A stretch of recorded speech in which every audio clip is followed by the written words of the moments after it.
स्वागत है आप सभी का मूर्ति नॉलेज में। और हम लोग डिस्कस कर रहे हैं सामान्य अर्थशास्त्र के आदर्श विज्ञान नामक टॉपिक पर।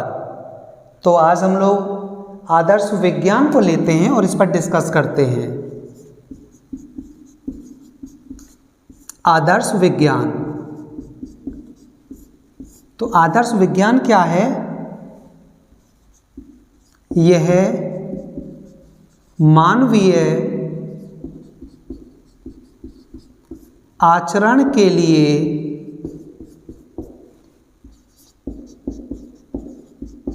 आदर्श प्रस्तुत करता है, अर्थात यह किसी भी विषय की अच्छाई व बुराई का अध्ययन व विवेचन कर मानवीय आचरण के लिए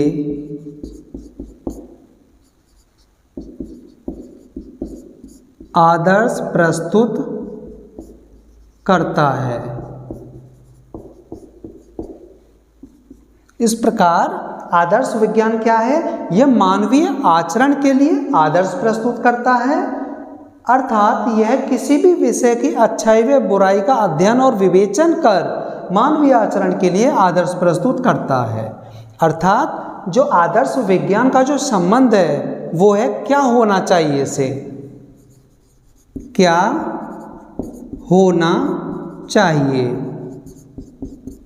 अर्थात वस्तु स्थिति क्या होना चाहिए। आदर्श विज्ञान का संबंध इससे है।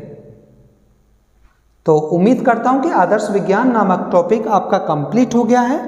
और अब हम लोग डिस्कस करेंगे कि क्या अर्थशास्त्र भी एक आदर्श विज्ञान है।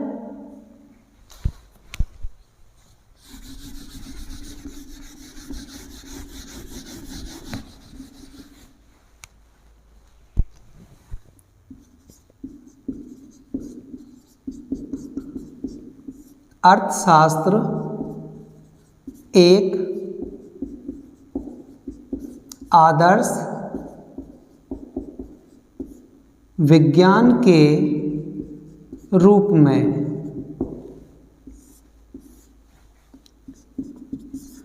तो यहाँ पे अब हम कुछ ऐसे बिंदुओं, कुछ ऐसी विशेषताओं पर डिस्कस करेंगे जो ये सिद्ध करती हैं कि अर्थशास्त्र एक आदर्श विज्ञान है।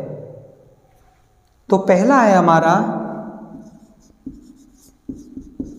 मनुष्य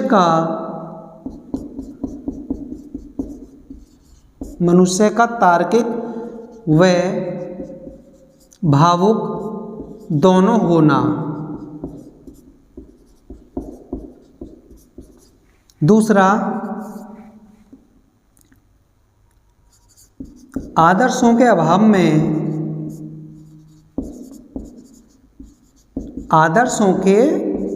में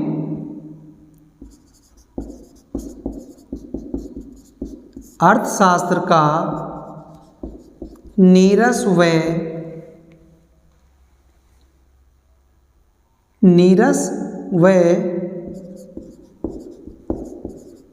उद्देश्यहीन होना। तीसरा पॉइंट है कल्याणवादी अर्थशास्त्र। चौथा पॉइंट है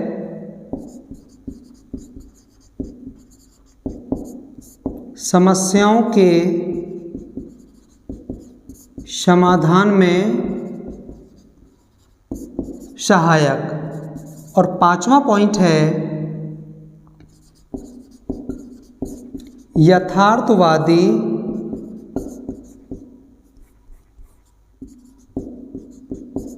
विचारों में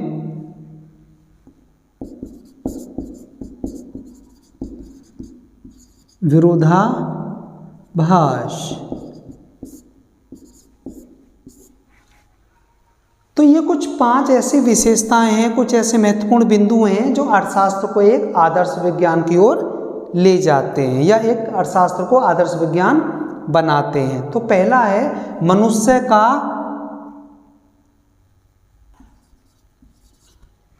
तार्किक व भावुक दोनों होना, अर्थात कोई भी व्यक्ति पूर्ण रूप से न तो तार्किक हो सकता है और ना ही भावुक हो सकता है, अर्थात उसमें दोनों ही गुण समाहित होते हैं, अर्थात उसमें दोनों ही विशेषताएं देखने को मिलती हैं। इसी प्रकार अर्थशास्त्र में भी दोनों ही विशेषताओं का समाहित होना अति आवश्यक है।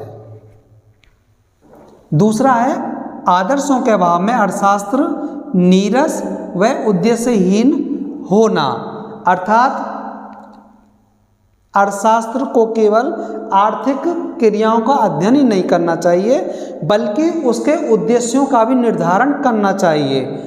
यदि उद्देश्य निर्धारित नहीं हुए तो अर्थशास्त्र नीरस और उद्देश्यहीन हो जाएगा। इसीलिए उनका ये उद्देश्य होना चाहिए कि अर्थशास्त्र के उद्देश्यों का भी निर्धारण होना अति आवश्यक है, जिससे अर्थशास्त्र रुचिकर और उद्देश्यवान बन सके।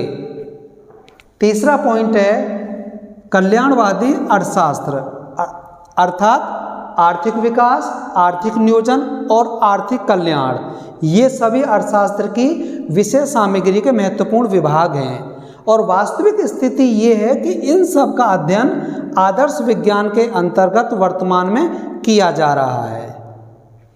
चौथा पॉइंट है समस्याओं के समाधान में सहायक, अर्थात सभी अर्थशास्त्रियों या सभी आर्थिक ज्ञाताओं से यह उम्मीद की जाती है, यह सहमति जताई जाती है कि वे बेरोजगारी, आर्थिक मंदी, महंगाई आदि इन सब पर अपने विचार प्रस्तुत कर समाधान दें, जो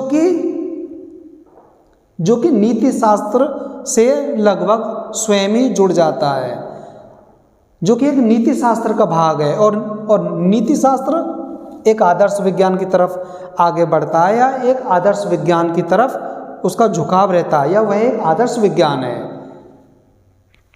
लास्ट पॉइंट है यथार्थवादी विचारों में विरोधाभास, अर्थात जो यथार्थवादी विचारक थे या जो अर्थशास्त्री यथार्थवादी थे, अर्थात जिनका मानना यह था कि अर्थशास्त्र एक आदर्श विज्ञान नहीं है, वो केवल एक वास्तविक विज्ञान है, वह भी अपने विचारों को आदर्श विज्ञान से अलग नहीं रख सके।